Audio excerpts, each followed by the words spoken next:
ඔබේ ජීවිතයේ හැම හුස්මක්ම ආදරයෙන් සතුටෙන් පුරවන්නට පුළුවන් නම් අපේ ප්‍රයත්නය ඒව තමයි. දෙරණ යුගාත්‍රා My Lady Presence දෙරණ යුගාත්‍රා මේ වනකොට සංගීතය තුල සංගීතයට ආදරය කරන ඔබ තුල හදවතේ තැම්පත් වූ සන්නාමයක් වී හමාරයි.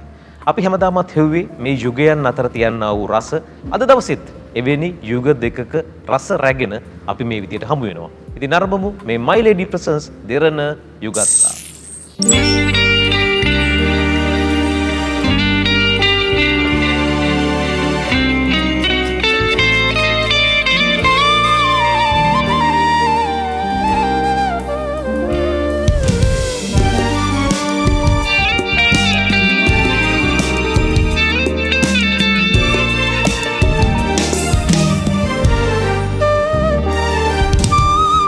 සිනහසකට අරුතක් පුරවන්නට අහසේ තරුගැන්නා වෙරළේ රළමැන්න සීමාවක් මායිමක් නැතැයි කී සෙනෙහසයි දෙතැනක තනි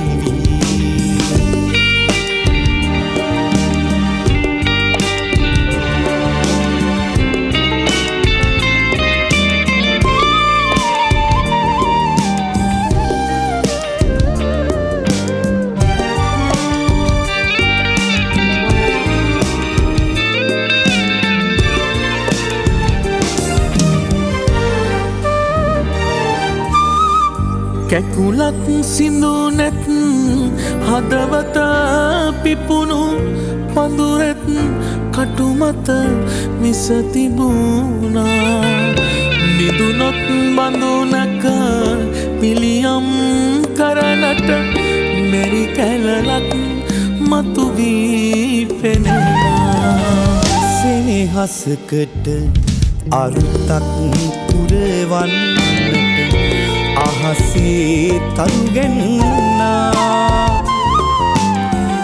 වෙරළේ රළමැන්න සීමාවක් මායිමක් නැතැයි කී සෙනෙහසයි දිතැනක තනි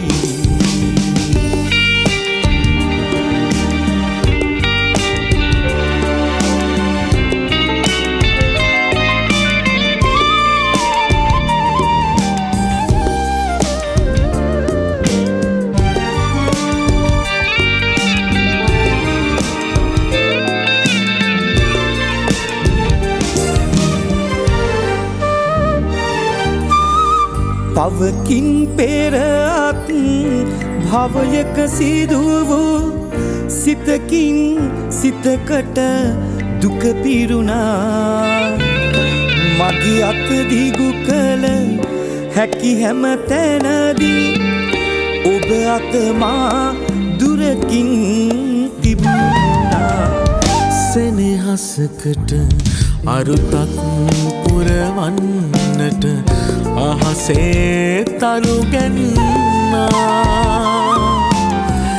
වෙරළේ රළමැන්නා සීමාවක් මායිමක් නැතැයි කී සෙනෙහසයි දෙතැනක තනි වී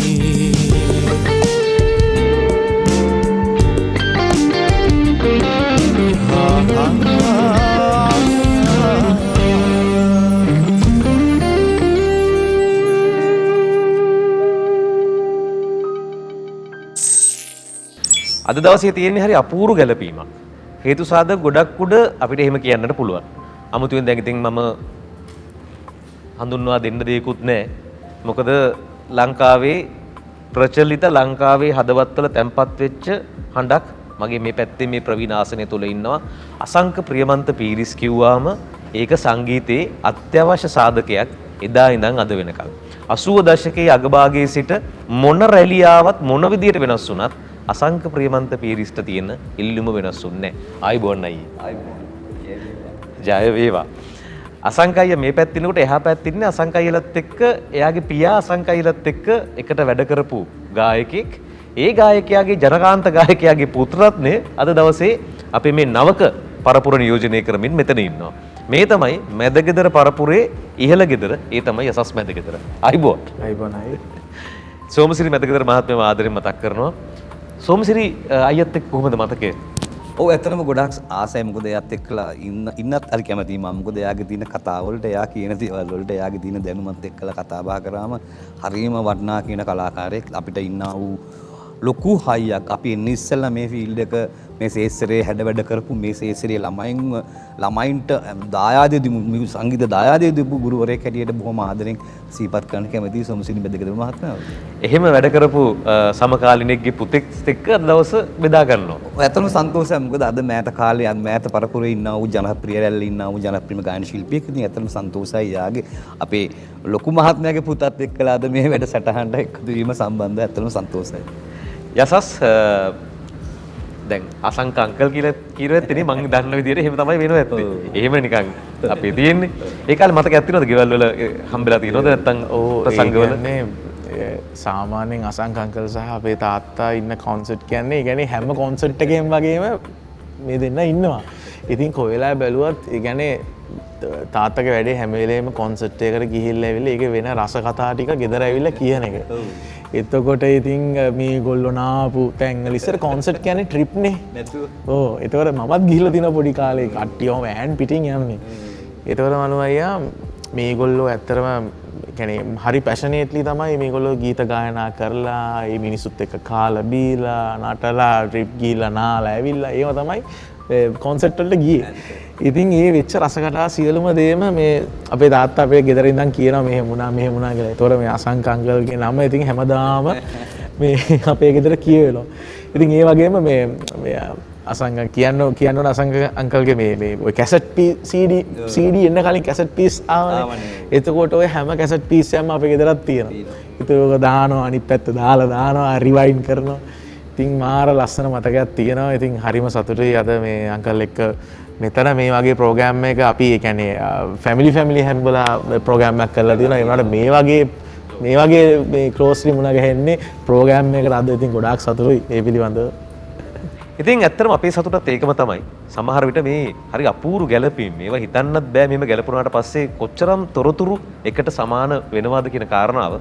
ඉතින් අද දවස මම දන්නවා ඔබේ මතකයේ තුල නොමියන මතකයක් බවට පත් වෙනවා. කඳුළු හුරතල් වැඩිද මන්දා. මේ ගීතය මං හිතන්නේ අසංක ප්‍රියමන්ත කියන නම අර අඹරේ ඉහලින් දිදුලන්න බලපාපු ගීතයක්.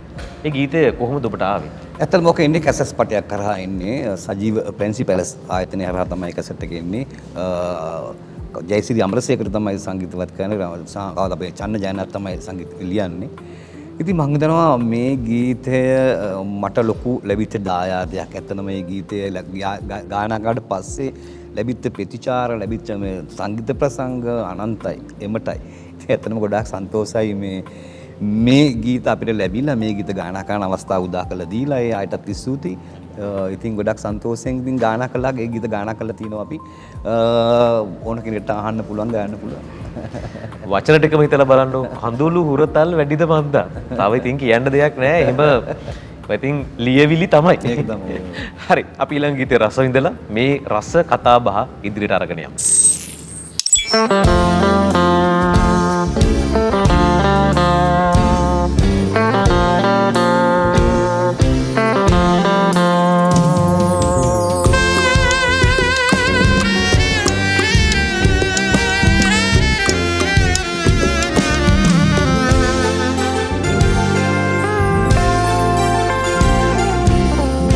කඳුළු හුරතල් වැඩිද මන්දා පුංචි දෙයටත් හැඬෙන හින්දා හීන කවදත් මැකෙන හින්දා අදේ ගැඹුරුම තැනෙක රන්නා කඳුළු දුක රහසේම හින්දා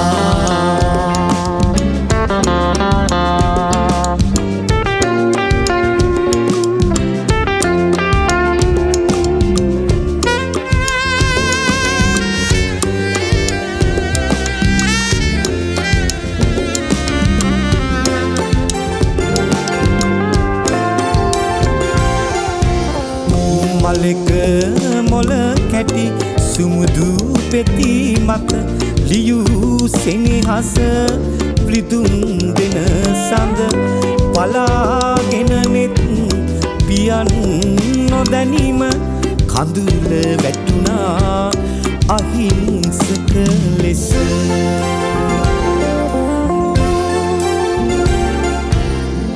කඳුළු හුරතල් වැඩිද මන්දා පුංචි දේටත් හැඩෙන හින්දා හීන කවදත් මැකෙන හින්දා හදේ ගැඹුරුම තැනික රන්දා කඳුළු දුක රහසේම වින්දා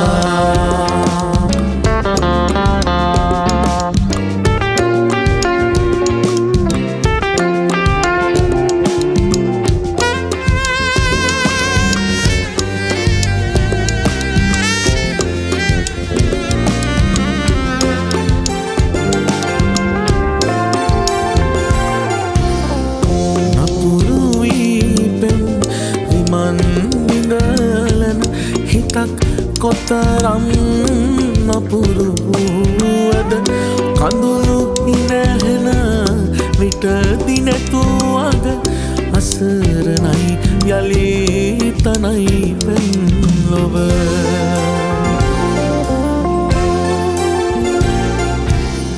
කඳුළු කුරතල් වැඩිද මන්දා පුංචි දේටත් හැඬෙන හින්දා හීන කවදත් මැකෙන හින්දා අදේ ගැඹුරුම තැනක රන්දා කඳුළු දුක රහසේම වින්දා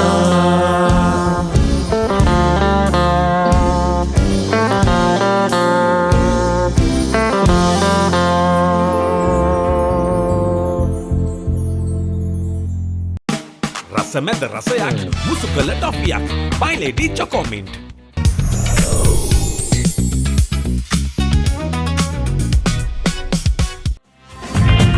මතක හිටින රස රසකට මැදි වෙන්න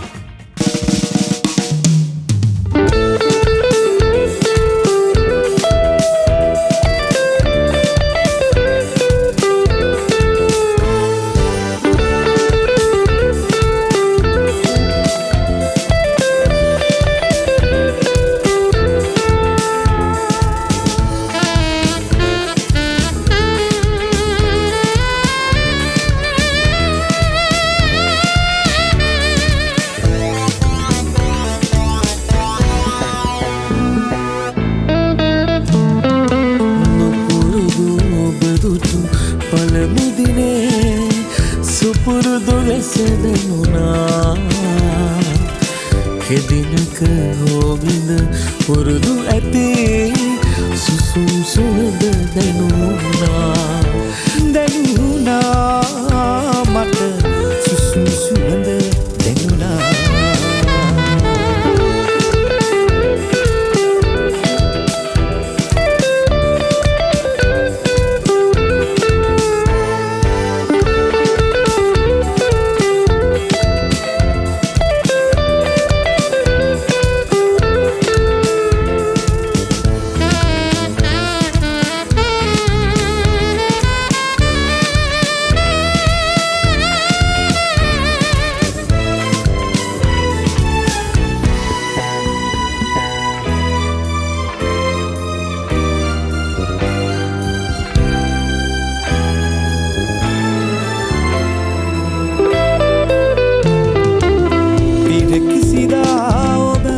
හමුවී නැති බව ඉදුරා කියත හැකි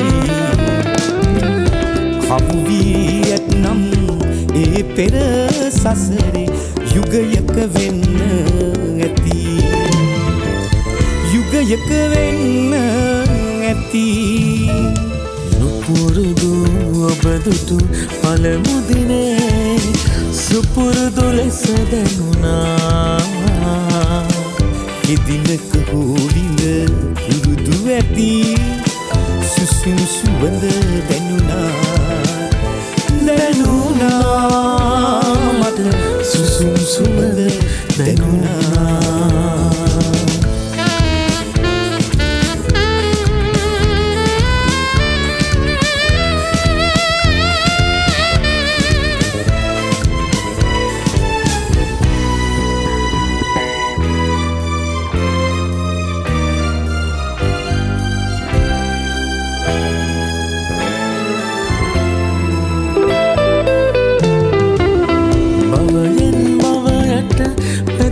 පතාගෙන ඔබ මාවාදෝ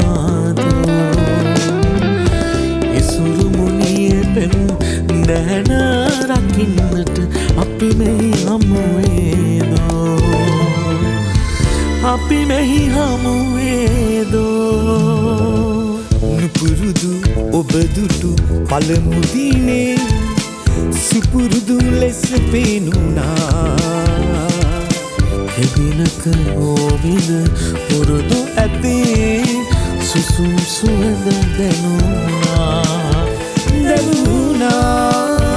මට සුසුම් සුවඳ දැනුණා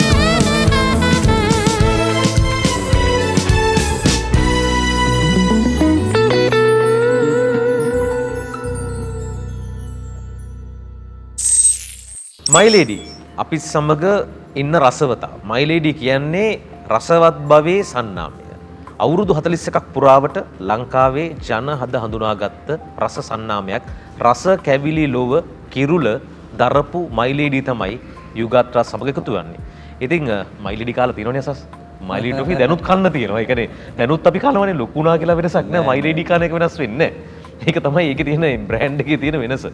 කියන්නේ ඇත්තටම මම මේ දැකලා තියෙනවා මේ ටොෆී කියන දේ අපි දන්නේ පුංචි ළමයි කියලානේ. එහෙම එකක් නෑ. දැනුත් අපිත් කනවා. ඒ අතර My lady ඉස්සරහින්ම ඉන්නවා. හරි. අපි දැන් මේ ගීත දෙකක්ම පහු කරලා මෙතෙන්ට ආවේ. ඒ දෙක ගැන කතා කරන්නත් ඕනේ. නමුත් ඊට කලින් මට හිතුණාද මෙහෙම කතාවක් අහන්න. දැන් අසංකය ගත්තොත් එහෙම ගුවන් විදුලි යුගයේ සිට කැසට් යුගයට ඇවිල්ලා මේ යුගය දක්වාම ඉන්න කෙනෙක්. ඒ කාලේ ගායකයෙක් වෙන්න සෑහෙන්න පඩිපෙලක් නගින්න ඕනේ. ඔබ මේ පඩිපෙල එක හරියට නැගලා ආපු කෙනෙක්. පාසල් සමයේ සිටම ඒ ගමන නිවැරදිව ආපු කෙනෙක්. අපි පොඩ්ඩක් කියමු අලුත් පරම්පරාවට දැනගන්නත් එක්ක කොහොමද ඇත්තට මේ කාලේ ගායකයෙක් වෙන ගමන? ඔව් ඇත්තටම ඔව් සරලගී ගෝවල් සංස්ථාවේ සරලගී කියන්න මොන ගායකයෙක් වෙන්න නැත්තම් ගායකයෙක් වෙන්න බෑ. 80 ගණන් වල මම ඒක තමයි ප්‍රමිතිය. දැන් එතෙන්ට එන්න තමයි ප්‍රමිතිය. ඉතින් මම හිතන්නේ එතෙන්ට යන්න සරලගී වලට යන්න නවක මණ්ඩල කියලා තියෙනවා ප්‍රෝග්‍රෑම් එකක්. ඒකේ දෙපාරක් සින්දු කියන්න ඕන. ඉතින් ඒක සරලගී වලට සම්බන්ධයි. එතනදී අපි ඊට පස්සේ තමයි අලුත් නිර්මාණ වලට එන්නේ. 85 තමයි සරලගීම පාස් වෙන්නේ. එතකොට ලැබුණත් නෙත් හිරු විකසිත වී මා පුතුනේ මගරන් සිහිනේ සසර පුරුද්දක් කියන ගීත හතර තමයි මගේ සරලගී වලට එන්නේ. ඉතින් ඒකෙන් ගොඩක් ජනප්‍රිය වෙනවා හිරු විකසිත වී ලැබුණත් නෙත් කියන ගීත දෙක. ඉතින් ඊට පසුව තමයි පහු කාලේ තමයි කැසස් පටියට එන්නේ. ඉතින් මම හිතනවා සරලගී ඒ කාලේ කියලා අපි සෑහෙන වාකියෝ වගේ සෑහෙන බැටක් කෑවා මේකේ අපි එන්න. මොකද සරලගී වලට යන්න ඕන එකපාරයි කියන්න දෙන්නේ. ආයි ෆේල් වුණොත් ආයි යන්න බෑ. ඉතින් අන්න ඒ වගේ එන හිරවිල්ලක තිබ්බා ඒ කාලේ. ඉතින් මම හිතනවා ඒක දැන් ලිහිල් වෙලා දැන් ගොඩක් ඇත්තටම නෑ. ඉතින් මම හිතනවා ඒ අපි ගත්තු අඩි දාලා මම හිතනවා අපිට හයියක් ලොකු ශක්තියක් වුණා කියලා මම විශ්වාස කරනවා. අද වෙනකොත් මේ අල්ලන් ඉන්න පුළුවන්කම තීරණය වෙන්නේ එතනින් තමයිනේ. ඇත්තටම ඔව්. මොකද අපි ගීත ගායනා කරාට වැඩක් නෑ. ගීතේ රැඳුන් නැත්තම් ගීතේ අල්ලගත්තේ නැත්තම් මිනිස්සු අතරට ගියේ නැත්තම්. ඉතින් ඒක ඒ කාලේ දැන් තියෙන සෝෂල් මීඩියා නෑ. ඒ කාලේ රේඩියෝ එක විතරමයි. දැන් අපේ රේඩියෝ සින්දුවක් යනවා නම් වෙන ප්‍රෝග්‍රෑම් එක අපිට රේඩියෝ එකක් තිබෙත් නෑ. මගේ සින්දුවක් යනවා මම රේඩියෝ එකක් නෑ අහන්න. ඉතින් එහා පැත්තේ ගෙදරට ගිහිල්ලා කියලා මේ මීටරට එක අල්ලලා මෙන්න මගේ සින්දුවක් යනවා සරලගියක් යනවා කියලා එහෙම තමයි අපි ගීත හැව්වේ. ඉතින් මම හිතන්නේ ඒක අමුතුම කාලයක් අමුතුම කතාවක් ඒ කාලේ හැටියට. ඇත්තටම මේ දේවල් ලැබුවාම තීරණ දේ තමයි. ඒ කියන්නේ ඒ යුගය තුල එහෙම ගායකයෙක් හැටියට නමක් හදා ගන්නවා කියන කාරණාව සෑහෙන්න අපහසු දෙයක් ලේසි නෑ. ඒ යුගයේ සිට අද වෙනකන් අල්ලන් ඉන්නවා කියන එකත් ඊටත් වඩා අමාරු කාරණාවක්. ඊට වඩා අමාරුයි ඒක. ඒක ඊටත් වඩා අමාරුයි. යසස් දැන් ඔබ ඇත්තටම මම විශ්වාස කරේ ඔබයි මමයි සෑහෙන කල් දන්න දෙන්නෙක්. අපි දෙන්න වැඩ කරලා තියෙනවා. අපි දෙන්න ගීතයක් නිර්මාණය කරා හතර කේන්දරේ පාළුයි කියලා. ශීහාන් ගායනා කරපු ගීතය ඔබේ තනුව. ඉතින් එතනින් තමයි ඔබ හමු වෙන්නේ. ඇත්තටම මම විශ්වාස කරේ ඔබ සංගීත අධ්‍යක්ෂකවරයාගේ භූමිකාව තුලම යයි කියලා. මොකද ඔබ ඒ කාලය තුලවත් ගායකයෙකු වීමේ ගති ලක්ෂණ හෝ ඔබ එහෙම කතා කරලත් නැහැ ඒක. ඔව් එහෙම නමුත් අද වෙනකොට ඔබ මේ අලුත් වේදිකාව තුළ අත්‍යවශ්‍ය සාධකයක් බවට පත් වෙලා ඉන්නවා. සහ ඔබ විශේෂයෙන්ම චිත්‍රපට සංගීතය ඇතුලේ ඔබ නිර්මාණය කරපු ගීත අතිශය ජනප්‍රිය වෙනවා. අපි මෙතනින් කතා කරමු මේ ගායකයා වීමේ තැනට එන්නේ කොහොමද? ඉස්සර ඔළුවේ තිබ්බද නැත්නම් සංගීත අධ්‍යක්ෂකවරයාද ඉස්මතු වුනේ? ඇත්තටම මේ අර දැන් තාත්තා දැන් පොඩි කාලේ අපිව රෙකෝඩින් ස්ටුඩියෝ එක එක්කන් යනවනේ. දැන් මේ අසංගංගල අසන්තව එක්කන් යනවා වගේම මාවත් තාත්තාව මේ පොඩි කාලේ ස්ටුඩියෝ වල එක්කන් යනවා. ඒතකොට මම දකින්නේ මේ ලෝකේ ඉතින් එතකොට අර ලොකු කැරගෙන පුටුවක් තියෙනවා, ලොකු මික්සරයක් තියෙනවා. ඔකට මික්සරේ කියනවත් දන්නේ නැහැ ඒ කාලේ. උඩට පල්ලෙහාට මෙහෙම කරන්නේ. ඉතින් මම ඇත්තටම දැක්ක මාර මේ මෙතනින් මේව හැදෙන්නේ කියලා. එතකොට මම ගොඩාක් ආස වුණේ එතනට. එතකොට මම මුලින් තීරණය කරා මේ ඉස්සල සින්දුවක් හදන්න ඕන කියලා. එතකොට සින්දු ඔහොම හදන්න අරගෙන තමයි කාලයක් තිස්සේ ප්‍රැක්ටිස් කරලා ඕක ගැන පිළිබඳව හැදෑරීම් කරලා ඉගෙනගෙන ওই පැත්තට එනකොට තමයි මට මං හිතන්නේ මගේ පළවෙනි ජොබ් එක හම්බ වෙන්නේ. එතනින් තමයි මනු අයියාව හම්බ වෙන්නේ. ඉතින් මේ ඇත්තටම මුලින් මම කරේ සින්දු හදපු එක. පස්සේ දැන් ඔය හැම සින්දුවකම ඩමි එක ගයිඩ් එක දාන්නේ මමනේ. ඉතින් ඔහොම දානකොට තාත්තා හැම වෙලේම කියන දෙයක් තමයි මේ සින්දුවක් කියන්නකෝ සහ මේ හැම මේ කියන්නේ පවුලෙන් හැමෝගෙම කිව්වා සින්දුවක් කියන්න ඕනේ කියලා. යාළුවෝ හැමෝම ඇයි සින්දු කියන්නේ නැත්තේ කියලා එහෙම තැනකට ආවා. ඊට පස්සේ තමයි ඉතින් පළවෙනි ගීතය ගායනා කරේ. ඒක ඉතින් හිතුවේ නැති විදිහට ඒක පළවෙනි ගීතය අපි සංසාරේ නේද? පළවෙනි ගීතය ඔව් ඇත්තටම පළවෙනි ගීතය මේ කවුරුත් අහලා නැතුව ඒක මේ තුහින මන්දාරම කියලා ගීතයක් YouTube එකේ ඇති. හැබැයි දෙවෙනි ගීතය තමයි සංසාරණී ගීතය. ඉතින් ඒක තමයි ගොඩක්ම මේ ජනප්‍රිය වුණේ. නුපුරුදු ඔබදුටු ගීතය ගැන පොඩ්ඩක් කතා කරමු. ඔව් ඇත්තටම තීසසිරි පෙරේරා තමයි සංගීතවත් කරන්නේ. ලියන් උපාලි ජයලත් මගේ ගෙවල් ගාම හිතබතේ. ඉතින් මම දන්නා නුපුරුදු ඔබදුටු ගීතය සෑහෙන්න ජනප්‍රියයි. මොකද හැම ප්‍රසංගයකම වගේම ගායනා කරන්න යදෙන ගීතයක්. ඉතින් මම හිතනවා ඒක කියන්න තු වෙන්න බෑනේ. ඒක කියන්න තින්න බෑ. ඇත්තටම ඒක අනිවාර්යයෙන්ම ඉල්ලන ගීතයක්. ඉතින් මම හිතනවා 30යි අද නෑ, 30 සිට පෙර අද නෑ. ඉතින් මම හිතන්නේ එතුමාගේ තිබ්බයි අපිට දීපු සහයෝගය, අපිට දීපු සපෝට් එක මම හිතන්නේ ඒක අමතක වෙන්නේ නෑ අපිට. මොකද 30 කියන්නේ හරි දක්ෂයෙක් දැවැන්තයෙක්. ඉතින් අපිට හිටියනම් තව ගොඩක් වැඩක් ගන්න තිබ්බා, ගොඩක් කරගන්න තිබ්බා, වැඩ දෙක ගන්න තිබ්බා යාගෙන් අපිට කරගන්න තිබ්බා. ඉතින් ඇත්තටම සන්තෝෂයි. මොකද නුපුරුදු ඔබදු ගීතය තාමත් ජනප්‍රියයි. මේ ඉතින් ඒ ගැන කියන්න මම දන්නේ නැහැ. ඉතින් එහාට හරි. යසස්ගේ එහෙම් බැලුවාම මාදියා ගීතේ නීරා චිත්‍රපටියේ අලුත්ම ගීතය. එතකොට මේක ලිවි ෂයහන් ගල හිටියාව. අපේ ආදරණීය මිත්‍රයා යසසුයි ෂයහන් අයියයි මේ බොහොම අපූර්වට ගැළපිලා බොහොම නිර්මාණ කරා. මේ කාලේ බොහොම ජනප්‍රියයි. අනිවාර්යයෙන්ම. ඉතින් අර ඊට කලින් කියන්න මේ ඇත්තරම මේ නුපුරුදු ඔබතුටු ගීතය ඇත්තරම මේ මම ඕකේ මේ මම හිතන්නේ අසංගංගල ඔකේ වර්ෂන් ගොඩාක් තියෙනවා. ඒ කියන්නේ අර කැසට් පීස් වල එනවනේ. දැන් මේ පළවෙනි කැසට් පීස් එකෙත් ඒක ඇතුළත් වෙනවා, දෙවෙනි එකෙත් ඇතුළත් වෙනවා. ඒකෝට ඒ කාලේ මනුවයට මතකද දන්නේ නැහැ. ඒ කියන්නේ සමහර සින්දු තියෙනවා. يعني ඕනම ඉස්කෝලේ ට්‍රිප් එකක් යනකොටද ඒ හැම වෙලේම අර අයිකනික් සින්දු තියෙනවා. ඉන්නේ මේ නුපුරුදු ඔබතුටු ගීතයත් හරියම අයිකනික් සින්දුවක්. ඉතින් මම ගොඩක් මේ පෞද්ගලිකව හරියම කැමති සින්දුවක්. මම ඕක ඇත්තටම ගායනා කරලා තියෙනවා. යාළුවෝ හම්බ වෙනකොට අපි මෙහෙම පොඩි සාද පවත්වනකොට අපි ඉතින් ওই ගීතය අනිවාර්යයෙන්ම ගායනා කරනවා. ඉතින් අද ඒක ගීතේ ඔරිජිනල් ගායකයා සමග ඒකේ අයිතිකාරයා සමග ගායනා කිරීම මට නිකන් ඇත්තට මාර්ගද ලොකු භාග්යක්. ඒක මම ලොකු සලකනවා. මම එහෙම ඉතින් මම හිතනවා මම සාධාරණත්වයක් ඉෂ්ට කරා කියලා. වැරදි තියෙනවා නම් සමාවෙන්න. අනිවාර්යයෙන්. මොකද ඔයා මෑත කාලේ දක්ෂයි. වෙන ඔයාලගේ තියෙන හැකියාව අපිට දකින්න. මොකද ඔයාගේ තියෙන ගීතත් මම හිතන්නේ අපි දැන් කතා කරලා බැලුවම ඔයාලා බැලුවම ටිකක් උච්චතලයක තියෙන ගීත ගායනා කණ්ඩයක් අපහසුයි. මමත් පරිමේ try කරා. මේක තමයි මේ වැඩසටහනේ තියෙන සුන්දරත්වය. මේ යුගයන් අතර තියෙන රස, මේ තියෙන ආදරය ඔබ වෙත ගෙනීම තමයි අපේ බලාපොරොත්තුව. ඉතින් එහෙනම් ඊළඟ ගීතයත් රස විඳිමු. ඒකත් රසවත්.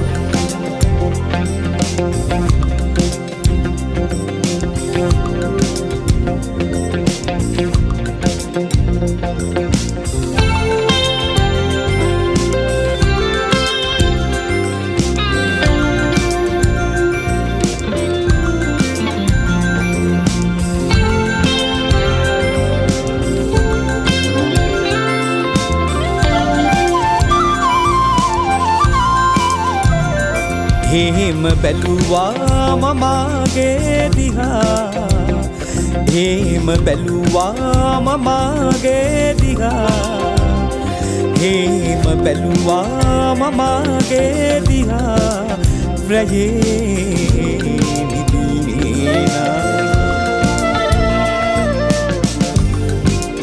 මේ වාගේ සංසාරේ පැල්මන් හෙලා සොයාලන් වෙලා මාහල් දෙකැස් මන්ද ඉක්මන් වෙලා හේම බැලුවාම මාගේ දිහා හේම බැලුවාම මාගේ දිහා හේම බැලුවාම මාගේ දිහා රැයේ නිදිනේනා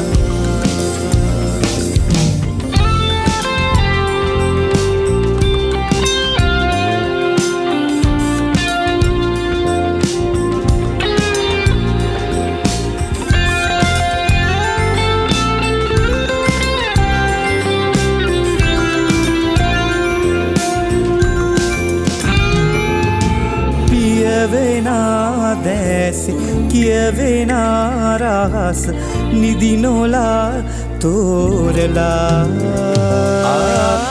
නිතිනිරෑයාමි දෙනෙති පෑල් සංවේදි වීරූරනා දැතලන් වීල ලංවෙන්න ඕන මෙහිනා සැබවින්ම ඉටුවෙන්න ඕන මාගා සසරේම ළඟ ඉන්න ඕන හදේ පැදිලා එහෙම බැලුවාම මාගේ දිහා රැයේ නිදිනේනා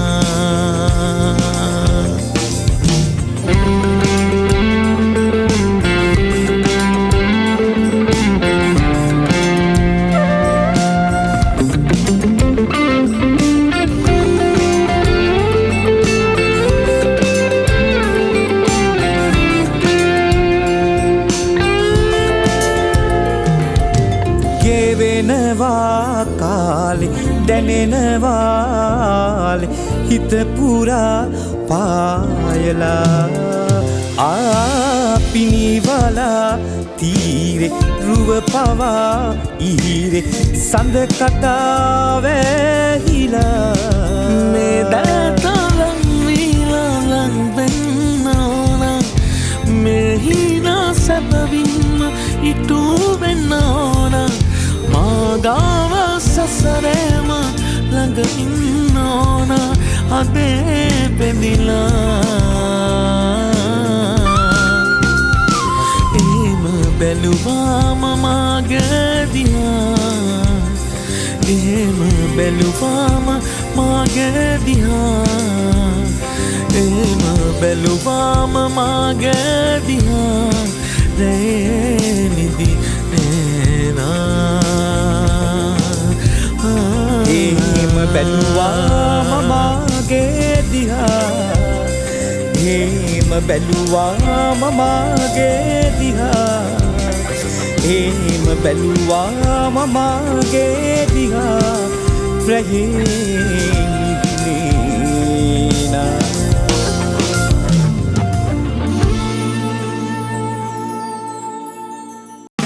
රසමැද රසයක් මුසු කළ ටොෆියක් My Lady Chocomint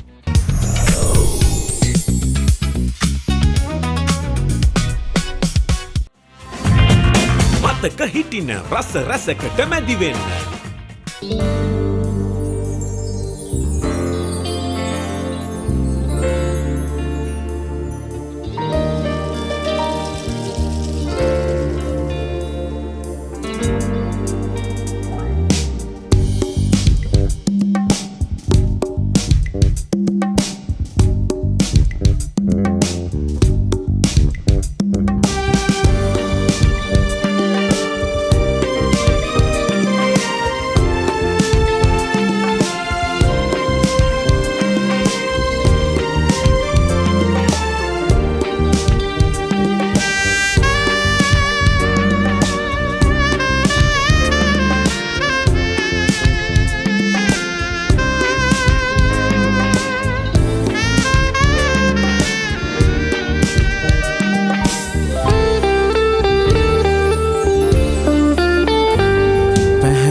පිපුණාවේ යුගදුරු යුදදුම සැනකින් නාවේ හිමිදිරියේ සීතලහිනක නැවටීවත් පරවිපියාපත් ඇසුනාවේ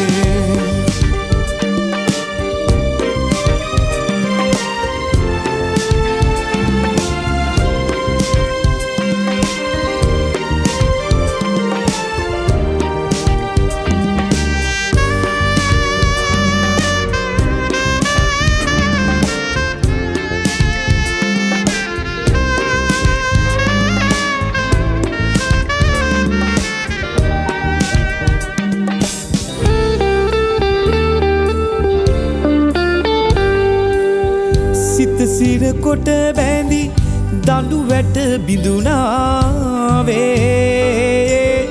සිත සිත යාකර සෙනෙහස හැමුවාවේ සිත සිර කොට බැඳි දඬු වැට බිඳුනාවේ සිත සිත යාකර සෙනෙහස හැමුවාවේ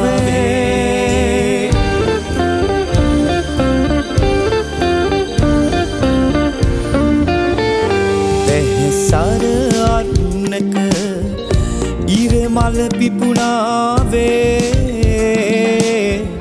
යුදදුරු යුදදුම සැනිකින් යුනාවේ හිමිදිරියේ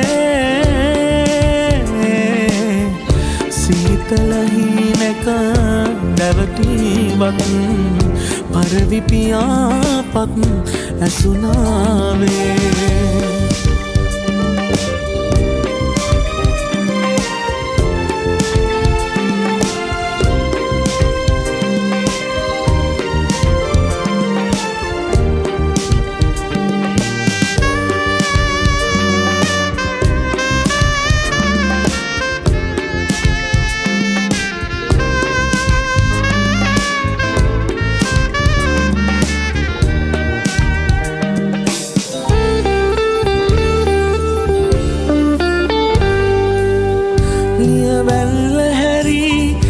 යලිමල් පිපුණාවේ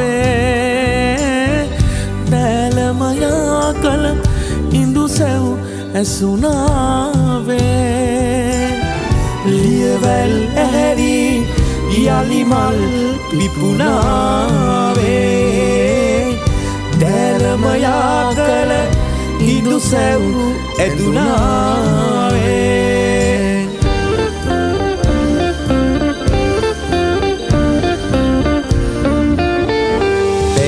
සර අරුණක ඉරමල පිපුණාවේ යුදදුරු යුදදුම සැනිකින් යුනාවේ හිමිදිරියේ සීතලහිනක දැවටීවත් පරවිපියාපත් ඇසුනාවේ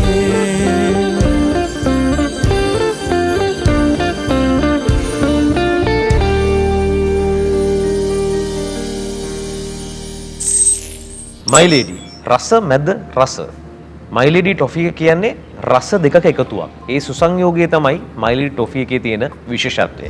ඒ වගේම තමයි අපේ වැඩසටහනත් එහෙම තමයි. යුග දෙකක් හරියට එක තැනකට ගෙනාවට පස්සේ ඒ රස ගැන මුතුවෙන් කතා කරන්න දෙයක් නැහැ. පැහැසර අරඩක විශේෂයෙන් කතා කරන්න ඕන ගීතයක්. අනිවාර්යෙන්. නිරාරෙන් කාසිම් තමයි ලිව්වේ. සමන්ත පෙරේරා තමයි සංගීතවත් කළේ. ඉතින් මම හිතනවා මේ ගීතය අපිට ලැබෙනකොට යුද්ධේ රටේ තියෙනවා. ඉතින් මම හිතනවා යුද්ධේ නිමා වුණාදෝ මන් දන්නේ මේ ගීත ගායනා කරාට පස්සේ කියලා. ඉතින් ඇත්තටම ගොඩක් අපි ආසාවෙන් ගායනා කරපු ගීත. ඒ වගේම නිරාරගේ මම හිතන්නේ ලොකු කතාවක් තියෙනවා මේ ගීතේට. මට ඇහුණ දවසක් නිරාට කියනවා මං හිතන්නේ එයා ෂූටින් එකකට ගිහිල්ලා එද්දී ඒ දැක්කු එයාලට සපෝට් කරපු එක්කෙනාගේ තිබ්බ ඒ කඳුළු අරගෙන ඒ ගත්තු ගීතය තමයි මම හිතන්නේ නිරාට ඒක හැඩ කරලා කිව්වා මට තේරෙන්නේ නැහැ හරියට කියන්න. ඉතින් මම හිතන්නේ සමන්ත පෙරේරාගෙත් මේ සංගීත අතින් හැඩ බැල වෙච්ච ගීතය මම හිතන්නේ ගොඩාක් ජනප්‍රිය වෙච්ච ගීතයක්. ඉතින් හරි ආසාවෙන් ගායනා කළා. ස්තුතියි ඒගොල්ලන්ට. නිලාර අයියා සමන්ත අයියලා මේ ශාස්ත්‍රය ඇතුලේ තමන්ගේ වගකීම යුතුයකම මනවින් දැන ඉටු කරපු කලාකරුවන් ඔවුන්ට ඒ ගරුත්වය මේ හදවතින්ම ලබා දෙනවා මේ මොහොතේදී. අසකයි දැන් මේ ඒ කාලේ පළවෙනි සින්දු 4 හදාගන්න රුපියල් 8000ක් ගිහිල්ලා තියෙනවා. මට දැන් මේ ටික වෙලාවට කලින් කිව්වා මල්ලි 8000 කියන්නේ ඒ කාලේ දැන් කාලේ හැටියට ලක්ෂ 8ක් විතර නැත්නම් ලක්ෂ 10ක් වගේ ගාණක් කියලා. ඇත්තටම මොකද අපි බොහොම එදිනදා වේල හම්බ කරන් කාපු මිනිස්සු. මගේ තාත්තා වඩුවෙක්. වඩු දක්ෂ වඩුවෙක් එයා. ඉතින් මම කලේ එයාට සපෝට් කරන එකයි. ඔව්. ඔබ කැටම් ශිල්පී. ඊට පස්සේ එතන ඉන්නවා සනත් රණසිංහ කියලා මහත්මේ තාත්තා වැඩ කරපු තැන මඩුවේ. ඉතින් එයාගේ තමයි මඩුව. ඉතින් එයා කරේ ලී කැටයම්. එයා ශිල්පී මාතලේ කෙනෙක්. ඉතින් මම එයාත් එක්කලා එයා මට වැඩ පුරුදු කරා. ලී කැටයම් පුරුදු කරා. ඉතින් එයා තමයි මට දෙන්නේ සල්ලි 8000 දෙන්නේ සරල ගී වලට යන්න කියලා. ඉතින් මම හිතන්නේ ඒ 8000 පස්සේ මම දුන්නා මම එයාට හිමින් දුන්නා. ඉතින් ඇත්තටම ගොඩාක් සන්තෝෂයි ගොඩාක් ආදරේ. මොකද ඒ අවස්ථාවේ ඒක නොදුන්නා නම් දුන්නේ නැත්තම් මට සරල ගී වලට යන්න බැරි වෙනවා. 8000 කියන්නේ ලොකු මුදලක් ඒ ලොකු කාලේ. සල්ලියක්. මොකද ඒ කාලේ 85 කියන්නේ ඉතින් ඔයාලා පොඩ්ඩක් හිතලා බලන්න. 84 මම ඉපදුනේ. එන කාලේ ඉතින් යසස් වදිලා නැහැ අපිට ලයිට්වත් තිබිලා නැති කාලයක්. ඉතින් මං හිතන්නේ අපිට ටීවී එකක් නැහැ, රේඩියෝ එකක් නැති කාලේ. ඉතින් මං හිතනවා ඒකෙත් ලොකු කතාවක් තියෙනවා. මම පස්සේ කතාවක් කියන්නම්. ඉතින් සරල ගී වලට ගියාට පස්සේ සරල ගී ඉතින් යන්න ගත්තා. ගුවන් සංස්ථාවේ වෙළඳ සේවයේ සහ සුවදේශීය සේවයේ. ඉතින් මේ දෙක යනවා. ඊට පස්සේ තමයි මට ප්‍රසංග එනවා. ඉතින් එහෙම තමයි ඊට පස්සේ 90 තමයි හිරු විකසිත වී කැසට් පටය නිර්මාණය වෙන්නේ. අපූර්වයි. ඒ අතීතය 85 කාලේ ජීවත් වුණ පිරිස මේ කියන කතාවට එකඟ වේවි. ඔවුන්ට තේරෙවි මේ කියන කතාවේ තියෙන බර කොතරම්ද කියලා. අද මම හිතන්නේ මේ પરම්පරාවට තේරෙන්නේ නැති වෙන්නට පුළුවන්. එහෙම යුගයන් තිබ්බාද කියලා. ඇත්තටම මොකද අපි බොහොම අමාරුවෙන් ජීවත් වෙච්ච කාලය. මොකද තාත්තා අහු වෙනවා 85 වැඩ වර්ජනයේට. තාත්තා වැඩ වර්ජන කළෙත් නැහැ. තාත්තව අහු වෙනවා. ඉතින් ඒ කාලේ ඊට පස්සේ අපි බොහොම තවත් වැටෙනවා. ඉතින් තවත් ඒ මුදල් පැත්තේ මේන් වැටෙනවා. ඉතින් මම හිතන්නේ ඊට පස්සේ තමයි මම try කරන්නේ මම තාත්තත් එක්ක ගිහිල්ලා වැඩ ගෙනගෙන මම තනියම උත්සාහයක් දරනවා ගේමක් ගහනවා කැටයන් කපලා ඊට පස්සේ ජීවත් වෙනවා. ඉතින් ඒක තමයි ඇත්ත කතාව. රස මැද රසයක් මුසුකල ටොෆියක් My Lady Chocomint.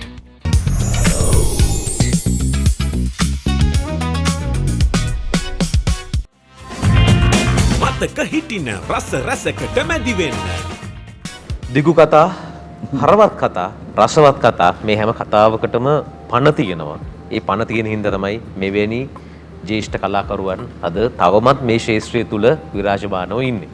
යසස් මැයි මල් පවා කියන්නේ ඔබේ මෑත කාලේ ලොකු පුනරුදයක් ඇති කරපු ගීතයක්. අපි චිත්‍රපටයක තමයි මේකත් එන්නේ. අපි එතනින්ම කතාව කරමු. ඇත්තටම විශාල ආදර චිත්‍රපටයට ඕන වෙනවා හරිම ආදරබර ගීතයක්. ආදරේ දැනෙන ගීතයක්. ඉතින් ඕකට මුලින්ම අපේ අයියා වැඩ කරනකොට මුලින් මෙලඩි එකනේ අපි හැදෙන්නේ. අපි මෙලඩි එක හදලා දුන්නා. පස්සේ ඒකත් ශහාන් ගල හිටියාව අයියා තමයි ඒකට ලියන්නේ වචන. ඊට පස්සේ ඒකේ මට පළවෙනි පාර අහද්දිම තේරුණා මැයි මල් පවා කියන කෑල්ලේ තියෙනවා හරි ලස්සන. මොකද මේ මොකද ඒ මැයි මල් කියන ඒ වචන ටික තිබ්බ ගීත හරි ජනප්‍රියලා තියෙනවා මිල්ටන් මල්වාචි මහත්මයාගේ. ඉතින් මේ එතකොට මේ මට මේක අහද්දි නිකන් හරිම ඒ වගේ ෆීලිං එකක් ආවා. එතකොට ඔය සින්දුව මේ අපි චිත්‍රපටියට දාලා අපි කියන්නේ ඇත්තටම මේ ලොකු කියන්නේ තිබ්බ ඔළුවේ මේ ගීතය ජනප්‍රිය වෙයි කියලා. ඇත්තටම මේ ඩිනක්ෂි තමයි මේ වගේ මේ යා හොඳ යාළුවෙක්. ඉතින් එයා තමයි මේක යා මුලින්ම මේ පොඩි ක්ලිප් එකක් අප්ලෝඩ් කරේ යාගේ TikTok ගිණුමට. ඉතින් ඒකෙන් පස්සේ මාර විදිහට ඒක ජනප්‍රිය වුණා. ඒක කියන්නේ Facebook ද හැම සෝෂල් මීඩියා ප්ලැට්ෆෝම් එකක මේක මාර දිනම ජනප්‍රිය වුණා. ඊට පස්සේ අපි සින්දුව දාන ටිකක් පහු කරා. පහු කියන්නේ නැත්තම් පහු වුණා. ඒක ප්‍රොඩක්ෂන් එකේ ෆයිනලයිස් කරාට පස්සේ ඇත්තටම මේ ගොඩක් කට්ටිය ඉල්ලන ගත්ත කොහොම මේ සින්දුව ඇයි දාන්නේ නැත්තේ සින්දුව කියලා එහෙම එකපාරට සින්දුව දැම්මට පස්සේ ඒක මාර විදිහට ජනප්‍රිය වුණා. ඒ කියන්නේ මම හිතන්නේ මාසයක් විතර හැමතැනම මයිමල් පවා මේමල් පවා තමයි. මේමල් පිපුණා ඒ කාලේ මුළු සමාජ මාධ්‍ය හැමතැනම මේමල් පිපිලා තිබ්බේ. ඒක තමයි ඒකේ හැටි. යුගයේ වෙනස් වෙලා තියෙන විදිය. දැන් ගීතේ ඉන්න කලින් ගීතේ කොටසක් ඇවිල්ලා ඒ කොටස ජනප්‍රිය වෙලා පස්සේ තමයි ගීතය ඇවිල්ලා තියෙන්නේ. හැමදේම වෙනස් වෙලා ඉස්සර දැන් මේ යුගයට සාපේක්ෂව කතා කරොත් කැසට් එකක් හදලා කැසට් එක දාලා ඊට පස්සේ ඒක ගුවන්විදුලියේ ප්‍රචාරය වෙලා ඒක ප්‍රසංග වල ඇහිලා ඒ තමයි යන්නේ. ඒක තමයි ඒ කාලේ ක්‍රමය. දැන් කාලේ ක්‍රමය ඊට වඩා සාපේක්ෂව වෙනස් වෙලා. තව දෙයක් දකින්න මනෝයේ මේ දැන් අසංකංකල්ගේ කාලේ මේ කියන්නේ අපේ තාත්තලා යුගයේ ඒගොල්ලෝ කැසට් එක සින්දුවක් කරොත් ඒ සින්දුව يعني අපි හිතමු ගීත ගායනා කරන්න ඕනම අවස්ථාවේදී කැසට් එකේ තියෙන සින්දු තමයි ගායනා කරන්නේ. ඒ කියන්නේ උපන්දින සාදයක හෝ වේවා ඒ ගීත තමන්ගේ ගීත තමයි තමන් ගායනා කරන්නේ. අපි දැන් මේක මේ යුගයේ අපි අපේ යුගයේ එක වෙනවා ගොටයක් අඩුයි. ඒ කියන්නේ ඒතකොට අපි වෙන සින්දු කියන්නේ අපි එහෙම කියන්නේ. හැබැයි මේ කොන්ෆිඩන්ස් එකක් තියලා තියෙනවා තමන් ගැන ලොකු බලාපොරොත්තුවක් සහ ඒ දේවල් තියාගෙන ඉඳලා ඒ වගේ ඕනම ගීත ගායනා කිරීමේ අවස්ථාවක් හම්බුනොත් තමන්ගේ ගීත ගායනා කරලා තියෙනවා. ඉතින් අර තාත්තලා යුගයේ ඉතින් ඒතකොට ඔව් අතරම ඒතකොට සින්දුවක් ඇල්බම් එකට කරා කියලාවත් මේ එහෙම සින්දුවක් ජනප්‍රිය වෙන්නෙත් නැහැ. ඕක මිනිස්සුන්ට අහන්න දෙන්න ඕන. ඉතින් ওই කාලේ ඉඳන් ওই කැසට් පීස් එනකොට අපේ ගෙදර මේ මිටි ගණන් තියෙන්නේ. අර තාත්තගේ ලාච්චු වල මේ තියෙන හොෝ ගානව. ඉතින් එතකොට මම ඒ වගේ පොඩි කාලේ ඉඳන් අර මම දැකපු මම ඉගෙන ගත්ත දේවල් මම කතා කරපු තාත්තලා කතා වෙන දේවල් වලින් ඉගෙන ගත්තේ මේ දැන් ඒ කාලේ අසංකංකල් කිව්වා වගේම යාන්ත්‍රණයක් තියෙනවනේ ඕක කරන්න. ඕකේ ග්‍රේඩ්ස් තියෙනවා. සරල ගීවලත් තියෙනවා ග්‍රේඩ්ස්. ඔය ABC කියලා ග්‍රේඩ්ස් තියෙනවා. ඉතින් ඕ වගේනොත් පෙරෙනවා. ඒ කියන්නේ ඕ වගේනොත් ගීත මෙහෙම ඒ කියන්නේ පිළිගැනීම් පවා එහෙම වෙනස් වෙච්ච අවස්ථා තියෙනවා නැත්තේ නෑ. ඉතින් අර ඒ වගේ ඇත්තටම ගත්තොත් අර අපිට ලොකු ඇත්තටම අපිට තරඟකාරීත්වය වැඩි මනු අයියා. ඒ වුණාට අර ගොඩාක් මහන්සි වෙලා හැමදේම සෑහෙන කැපකිරීම කරගෙන මං හිතන්නේ අංකල්ගේ කාලේ ලොකු ගේමක් ගහලා තියෙනවා. ඒක කිව්වා වගේ මේක මම මෙතනදී කියන්න ඕන. මොකද මම පොඩි කාලේ දැකපු අත්විඳපු දේවල් තමයි ඒවා. යසස් පුතා හැටියට ඒ අත්දැකීම් මේ යුගය ඇස් දෙකෙන් දැකපු කෙනෙක්. අපිට වඩා ඒක එයාට ළඟයි. ඒකයි හරි අපූර්ව දවසේ මේ එකතුව. තව ගීතයක් රස විඳමු. මොකද මේ ගීත හැම එකක්ම මේ හඬවල් දෙක එකතු වුණාට පස්සේ රසවත්.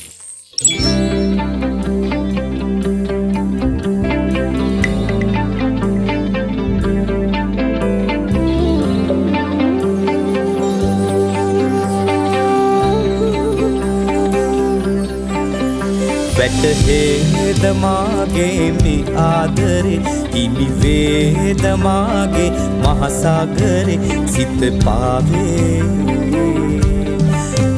නුඹේ නේත්‍රා නිදි නෑ මා නේත්‍ර මේ රාත්‍රී මෙවුනා රැහින රූප්‍රේමී මනසේ මා සඳරුව යාත්‍රා මේමල් පවා හැයිදැයි අසා තුරු සැලුනි පිනිවල් සානා උසුමක් නුරා සුසුමක් විහා හදපතුලේ තැන්පත් වෙලා ලංවෙන්න ආවේ පපුුවට දැනීලා මම දන්නේ නෑනේ ඇයි ඒ කියාලා නවතින්න ඕනේ හුස්මේ වෙලීලා කෙලෙසද එවන්නේ හැඟුමන් ලියාලා මේමල් පවා හැයිදැයි අසා තුරු සැලුනි පිනිවල් සානා උසුමක් නුරා සුසුමක් නිහා අධිපතුලේ තැන්පත් වෙලා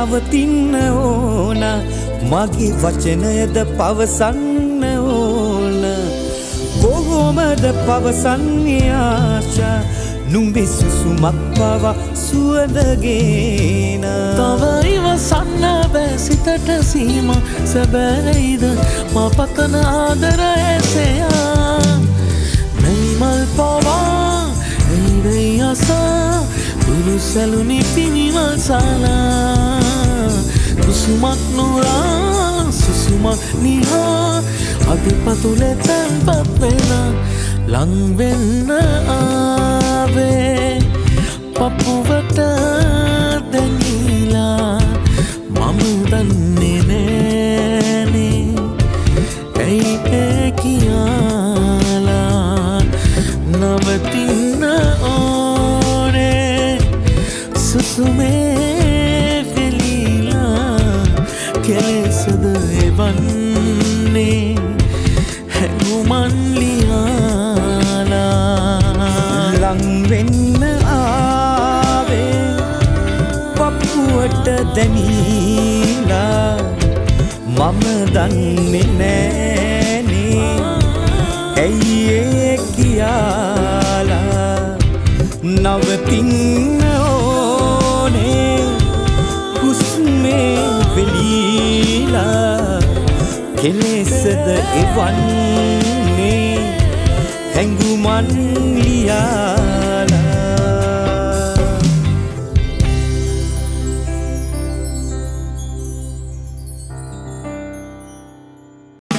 රස මැද රසයක් මුසු කළ ටොෆියක් බයිලේඩි චොකෝමින්ට්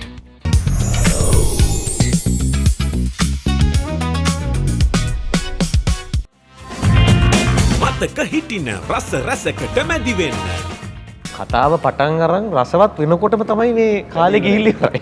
ඒකනේ වැඩි. මේවා මේ මෙහෙම කරන්න පුළුවන් දේවල් නෙවෙයි. දවස් දෙකක් විතර තියලා කතා කරන්න ඕනේ දේවල්. ඊයසස් එක ප්‍රශ්නයක් අහන්න හිතෙනවා. දැන් තාත්තා වෘත්තීය කලාකරුවෙක් හැටියට හිටියනේ. එතකොට ඒ යුගයේ තුල අද තියෙන තරම් දේවල් තිබ්බේ නැහැ. ගීත වලින් අපිට මේ එන සමහර ආදායම් මාර්ග ඇත්තටම ඒ යුගයේ තිබ්බේ නැති තරම්. ප්‍රසංග වලින්ම තමයි ගායකයෙක් යැපෙන්න ඕනි යුගයක්. නැත්නම් කැසට් පටයකට ලැබෙන මුදලකින් වගේ. ඔයාට කොයිලක් හරි ඒක දැනලා තියෙනවද කලාකරුවෙක් වෙන එකේ යම්කිසි අස්ථාවරත්වයක් තියෙනවා මේක හරි අමාරු වැඩක් කියන එක ඔයාට දැනලා තියෙනවද? මේ ප්‍රශ්නෙට අපිට උත්තර දෙන්න වඩා ඔයා තමයි දන්නේ. අනිවාර්යයෙන්. ඒක මට ඒක මම අත්විඳලා තියෙනවානේ. ඒ කියන්නේ කලාකරුවෙක් කියන්නේ මං හිතන්නේ ලංකාවේ ඉන්න වටිනාම සහ ඒ කියන්නේ කලාකරුවාට ප්‍රශ්නයක් වුණාම මේ මුළු ලංකාවම එකතු වෙලා උදව් කරන ඒ වගේ විශිෂ්ට ගණේ මිනිස්සෙක්. ඒ කියන්නේ ඕනම කලාකරුවෙක්ට ලංකාවේ ප්‍රශ්නයක් වුණොත් ආදරණීය ප්‍රේක්ෂකයන් කවමදාකවත් අතාරින්නේ නැහැ. හරියටම හරි. ඒක ලස්සන කතාවක්. ඔව්. මොකද ඒ තරමට ඒ කලාකරුවාගේ ගීත නිර්මාණ මේ මිනිස්සු ආදරයෙන් අගයන අදහනවා. ඒක හින්දම තමයි මේ ආදරණීය ප්‍රේක්ෂකයන් මේ කලාකරුවන්ට ඒ තැන දෙන්න සමහර වෙලාවට මූල්‍යමය වශයෙන් අස්ථාවරතාවයක් තියෙන්න පුළුවන්. අනිවාර්යයෙන්ම ඒක වෙනවා. අනිත් එක අපි ගත්තොත් අසංකංකල්ගේ අපි තාත්තලා කාලේ ඒගොල්ලෝ ඇත්තටම අසංකංකල් වුණත් අසන්තව ඒගොල්ලන්ගේ දරුවෝ හැපි හැමෝම මගේ තාත්තා ඒගොල්ලොන්ට හැමදේම දීලා පො කන්න බොන්න දීලා ගෙවල් හදලා ඔක්කොම කරලා හැමදේම කරේ සින්දු කියලා. එතකොට ওই සින්දු කියන්න දවස් කීයක් නිදි මරන්නේ නැද්ද? සමහර වෙලාවට අවුරුදු දවස්වලට අප්‍රේල් මාසේ දෙසැම්බර් මාසේ හරිද? හොයාගන්නවත් නැහැ. උදේනවා ආයෙ රැයනවා. ඉතින් එතකොට අපිට අපේ තාත්තවත් උදේට සමහරట్లాට දකින්නේ. හැබැයි සමහරట్లాට ඒත් අපේ තාත්තා උදේ මාව ඉස්කෝලේ දාලා ඉත්තනවා. තාත්තා එතකොට ජාතික තරුණ සේවා සභාවේ රස්සාවකුත් කරා. එතකොට ඔය කරපු එක අපිට කරන්න බෑ. ඒක සහ ඒ තිබ්බ ආදරය සහ මට තව දෙයක් කියන්න ඕන. ඒ කියන්නේ කලාකරුවෙක්ගේ නිර්මාණය කොච්චර ඇහුවත් ඒ කලාකරුවාගේ තියෙන මනුස්සකමින් මිනිස්සු සෑහෙන්න දේවල් ආදරය කරනවා. එතකොට ඒක මගේ තාත්තා සහ අසංකංකලුත් එහෙමයි මේගොල්ලෝ අර ඒ කතාවක් තියෙනවා සමාන පියාපත් ඇත්තෝ එකට ඉගිරිලිති කියලා. ඒ වගේ තමයි. මොකද මම මගේ ජීවිතේට මම අහලා නැහැ අපේ තාත්තා ගැන කිසිම වැරදි කතාවක්. ඒ වගේම අසංකංකල් ගැන අපි අහලා නැහැ ජීවිතේටත් ඒ වගේ කතා මොකක් හරි වැරදි කතාව. ඉතින් මොකද ඒ තරමට මම හිතන්නේ කලාකරුවෙක් කියලා කියන්නේ ඒ වගේම අසීමිත නිදහසක් තියෙන මිනිස්සෙක්. ඒක ජජ් කරන්න බෑ. හැබැයි කොහොම නැතත් ඒ මනුස්සයාට තමන් කියන්නේ එයාවනේ එයා ගොඩනගාගෙන යන්න ඕන. අපි ජොබ් එකක් වගේ නෙවෙයි. එක පැත්තකින් ඒක අර රෙස්පොන්සිබිලිටි එකකුත් තියෙනවා. එක පැත්තකින් අර ඕන තරම් තමන්ට කැමති විදිහට ජීවත් වෙන්න පුළුවන්. හැබැයි ඔය දෙක ලස්සනට බැලන්ස් කරගෙන ජීවත් වෙලා මිනිස්සෙක් විදිහට ඒ කියන්නේ මනුෂ්‍යත්වයේ තියාගෙන ඉස්සරහට යන්න පුළුවන් කියලා කියන්නේ එක වෙනම එකක්. ඒක මම දැකලා තියෙනවා මේ අසංක අංකල්ගෙන මොනා නැතත් ඕනම කෙනෙක් ගියුණත් ඒක කලාකරුවෙක් වුණත් ඕන තැනක කතා බහ කරලා ආදර ෆොටෝ ගහගෙන කන්න බොන්න දීලා ඒකනේ සමහරట్లాට මේ අසංක අංකල් අපි අපේ තාත්තලා යනකොට කඩේක නැවැත්තුවත් ඒ මිනිස්සු හදන්නේ අනේ ෆොටෝ ගහලා අනේ මේ සල්ලිත් එපා ඕගොල්ලෝ යන්න කියලා කියන්නේ. ඒ තරමට මම එහෙම කතාව කිව්වේ ඒ තරමට ලංකාවේ ප්‍රේක්ෂකයන් මේ ගායකයන්ට ආදරේ. ඒ වගේම අපේ තාත්තලා සහ මේ අසංක අංකල්ලා දන්නවා ඒ ආදරේ රැකගෙන තමන්ගේ ප්‍රේක්ෂකයා ආරක්ෂා කරගෙන ඒක තියාගෙන එතකොට තමන් කලාකරුවෙක් මේ ආදරණීය ප්‍රේක්ෂකයන් අපිට ආදරය කරනවා අපිත් ඒගොල්ලන්ට දෙන්න ඕන දෙයක් අපිත් ආදරය කරන්න ඕන කියන දේ ඒක හොඳටම ඔළුවේ තියෙන කට්ටිය තමයි අපේ තාත්තගේ යුගයේ මේ වගේම අසංක අංකල් අපේ තාත්තා මේ හැමෝම ඉතින් ඒ වගේම ඉතින් වාසනාවන්තයි නේ ඉතින් අනිවාර්යෙන් ඒක වාසනාව. ඒ වගේම මේ අසංකයර ඉන්න කලින් මම මතක් කරන්න ඕනේ අපේ මේ පිටිපස්සෙන් ඉන්නවා ලංකාවේ ප්‍රමිතිගත වාද්‍ය වෘත්තයක්. ශික්ෂා. අනිවාර්යෙන්. ලසන්ත අයියා ප්‍රමුඛ මේ ශික්ෂා කියන සංගීත කණ්ඩායම තමයි මේ යුගාත්‍රා නැව අරන් යන ඉන්ධනය. ඒ වගේම මගේ ගීතවලටත් අසංක අංකල්ගේ ගීතවලටත් හරිම රහ විදිහට අපි මේකත් අපි සින්දුව ගීතය ගායනා කරද්දී අපිත් මේ රස විඳ අපි තරුණ පරම්පරාව එකතු වෙන තැන්වල කියන ස්පීකර් සංස්කෘතියක් තියෙනවනේ. දාලා සින්දු අහගෙන මේගොල්ලන් ඔය අවශ්‍යමල් ගත කරන්නේ. යුගාත්‍රා මේ ගීත නිතරම ඇහෙනවා. ඒකින්ද ශික්ෂා බොහොම ස්තුතියි. ඔයගොල්ලන් ශික්ෂණයෙන් යුක්තව දීපු ඒ අපූර්ව සංගීත ප්‍රතිකාරයට. අසංකයි. සෑහෙන කාලයක් මේ නැව ඇවිල්ලා තියෙන ඔබ සෑහෙන කාලයක් මේ ශාස්ත්‍රය තුළ හිටියා. ඔන්න රැලි ආවත් අසංක ප්‍රියමන්ත පීරිස් එතනම තමයි. මම හිතනවා ඔබ එක්තරා අතකින් බොහෝ වාසනාවන්ත ගායකයෙක්. තවමත් ඔබේ ගීත අදටත් මේ මොහොතේ ඔබ ඕනනම් ගුවන්විදුලි නාලිකා බොහොමයක් තියෙනවනේ. දැන් දාලා බලන්න මම කැට තියලා අල්ලනවා ඔබේ ගීතයක් යනවාම තමයි. මොකද හිතන්නේ මේ කාල පරාසය ආවට පස්සේ? ඇත්තටම මොකද සන්තෝෂයි මොකද අවුරුදු දැන් 37ක් 40ක් විතර හිට වෙනවා දැන් මේ ශේෂ්ත්‍රය වැඳිලා. ඉතින් අපි අර මං කිව්වේ මුලින් අපි බොහොම අමාරුවෙන් ආපු තැනක් මේක මම හිතන්නේ පුතා කිව්වා වගේ අපි බොහොම අමාරුවෙන් ගොඩනගාගත්තු මේ ආදරේ මේ විශ්වාසය ඉතින් ඒක අපි රකින්න ඕන ඒක අපි ගාව තියෙන්න ඕන මොකද නැත්තම් ගීතයක වටිනාකමක් නැති වෙනවා අපිට දෙන්න බැරි වෙනවා මම හිතන්නේ ඒක අපි බොහොම ඕනෑකමින් අල්ලගෙන යනවා ඉතින් ඒක ඕනෑකමින් අපි රැකගෙන තියෙනවා ඉතින් සන්තෝෂයි මොකද අවුරුදු මෙච්චර කාලයක් රසිකයෝ ඇතුළට යන්න පුළුවන් වීම එයාලගේ ආදරය දිනා ගැනීම ඒක ආලේසි පහසු කාර්යයක් නෙමෙයි ඉතින් මම හිතනවා ගොඩක් සන්තෝෂයි මෑත කාලෙත් දැන් අපේ මේ තරුණ පරම්පරාවත් එක්ක එකතු වෙලා මේ යුගාත්‍රා හැඩවැඩ කරන්න අවස්ථාව උදා කළ දීපු දෙරණ ආයතනත් ස්තුතියි. ඉතින් ඇත්තටම ගොඩක් සන්තෝෂයි ලස්සන ප්‍රෝග්‍රෑම් එකක් ලස්සන ප්‍රෝග්‍රෑම් එකක් අපි ආදරෙන් ගීත ගායනා කරලා තිනවා. මම හිතන්නේ ඉතාමත් වටිනා දවසක් වටිනා අවස්ථාවක් හැටියට මම බොහොම ආදරෙන් මතක් කරනවා. තව මේ කතාවේ තව ලස්සන කොටස් තියෙනවා. අසංකයියගේ ගමේම තමයි අපේ හෙළේ මහා ගාන්ධර්වයා පණ්ඩිත අමරදේව ළඟ ඒ ගෙවල් වල ආශ්‍රය කරපු ඒ ආభాෂයෙන් උතරම් මේ සංගීත ගමන හැඩ වැඩ වුණාද කියලා කතා කරන්න තිබ්බ දේවල්. නමුත් කාලේ අද දවසට ඔව් ඇත්තටම මොකද ඒක චුට්ටක් මම කියන්න පණ්ඩිත අමරදේව සර් කියන්නේ ඇත්තටම මම එතුමාගේ ගීත මුලින්ම ගායනා කරේ. ඉතින් එතුමාගේ ගීත ගායනා කළා තමයි මම ශේෂ්ත්‍රයට එන්නේ. ඉතින් ඊට පස්සේ එතුමත් එක්ක මම ජපානය යනවා. එතුමාගේ ප්‍රෝග්‍රෑම් එකකට ජපානය යනවා. එතුමත් එක්ක මම ගීත ගායනා කරනවා. ඉතින් සන්තෝෂයි. ඉතින් එතුමත් එක්කත් මම ඉඳලා තිනවා. ඉතින් මම හිතන්නේ ඒක මම හිතන්නේ මෑත කාලේ මෙයාලට ඒක නෑ. මොකද එයාලා අසුරු කරන්න හම්බෙන්නේ නැති ච ලොකු අපරාධයක් පාඩුවක් හැටියට මම දකිනවා. මොහොත කිව්ව නේද? අපේ ගීත කිව්වට කමන්නේ නෑ මගේ ගීත කියලා. ඔව් එතන මට කියලා තියෙනවා. පණ්ඩිත අමරසර් සර් මට කියලා තියෙනවා අසංගය කියන් මගේ සින්දු කියන් කමක් නෑ කියලා. ඒ තිබ්බ නිහතමානීත්වය ආදරේ. හරි ෂෝක් මොකද හරිම හොඳයි. මොකද එයාලත් එක්කලා අපි එයාලා ගාව හිටියා. ඉතින් ඒගොල්ලන්ගෙන් අපි ගත්තු දේවල් ගොඩක් තියෙනවා. ඉතින් මම හිතන්නේ ඔයාලා තාත්තගෙන් අපි ගත්තු දේවල් ගොඩක් තියෙනවා. ඒ අර මුලින් කිව්වා වගේ පුතා කිව්වා වගේ මිනිස්සුන්ගේ හිත ඇතුළට යාම හරි අමාරු කාර්යයක්. ඉතින් අපි හිත ඇතුළේ ඉන්නවා. අපි ගීතේ විතරක් නෙමෙයි මිනිස්සු අතරත් අපි ඉන්නවා. ඉතින් අන්න ඒක තමයි අපි කලේ මේ ශේෂ්ත්‍රේ අවුරුදු 40ක් පුරාවට මේ ඇරලා ඉන්නේ ඒකයි. යසස් අවසානයේට ඇවිල්ලා. ඇත්තරම බොහොම ස්තුතියි. ඇත්තරම අසන්තංකල් එක්ක අද මේ වගේ ප්‍රෝග්‍රෑම් එක ගීත ගායනා කිරීම ලැබීමත් මට මාර සතුටට කාරණයක්. මේක දැකලා ඇත්තටම මම විතරක් නෙවෙයි මගේ තාත්තත් ගොඩක් සතුටු වෙයි. ඒ වගේම දෙයක් කියන්න ඕන මේ අසන්ත ගැන.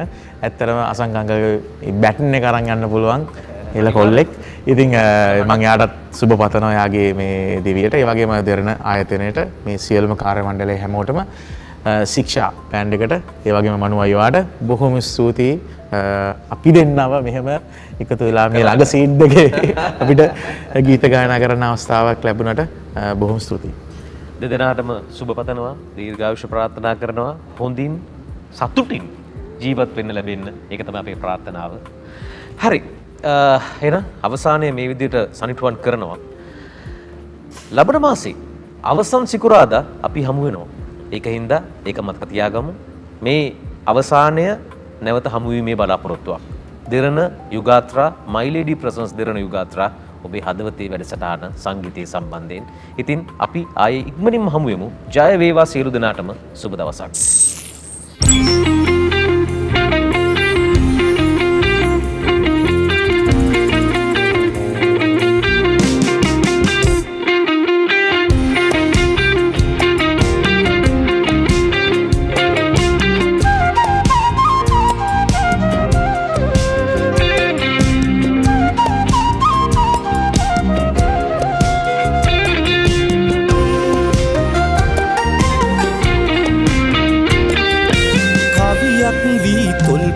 මත මුමුණන්න හිමි හිමීට ඔබ මගේ තුරුලට එන්න දසුනක් වීනිදි බරනෙත් ඇහැරන්න සඳසාවී ඔබ හද කුටියට එන්න කවියක් මේ තොල් පෙති මත මුමුණන්න හිමි හිමීට ඔබ මගේ තුරුලට එන්න දසුනක් මේ නිති බරන ඇහැරන්න සඳසාවී ඔබ හත කුටියට එන්න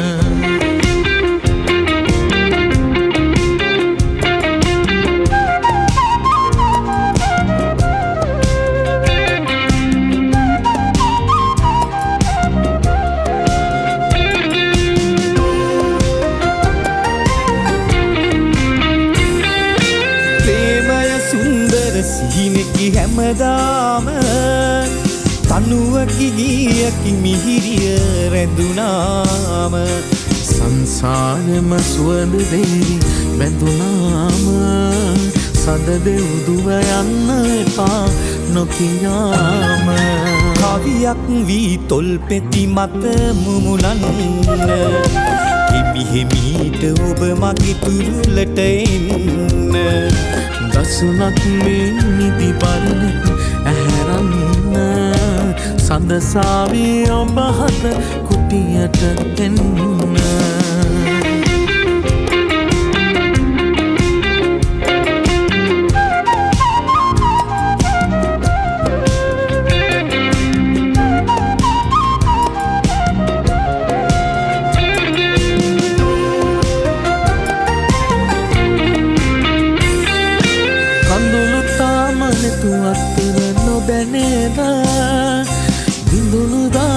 මට තරවටු නොමදේද විදුම් එපා පෙම් කළ හිත කිසිදාක ඉන්න ළඟින් සඳ දෙව්දුව හැමරෑක කවියක් වී තොල් පෙති මත මුමුණන්න හිමි හිමීට ඔබ මගේ තුරුලට එන්න දසුනක් වී නිදි බරනේ ඇහැරන්න සඳසාවී ඔබ හද කුටියට එන්න කවියක් මේ තොල් පෙති මත මුමුණන්න හිමි හිමීට ඔබ මගේ තුරුලට එන්න දසුනක් මේ නිදි බරන ඇහැරන්න සඳසාවී ඔබ හද කුටියට එන්න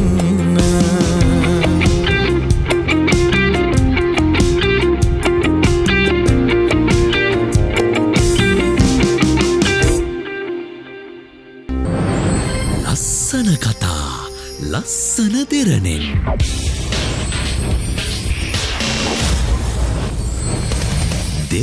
ලස්සන කරන ලස්සන දෙරණ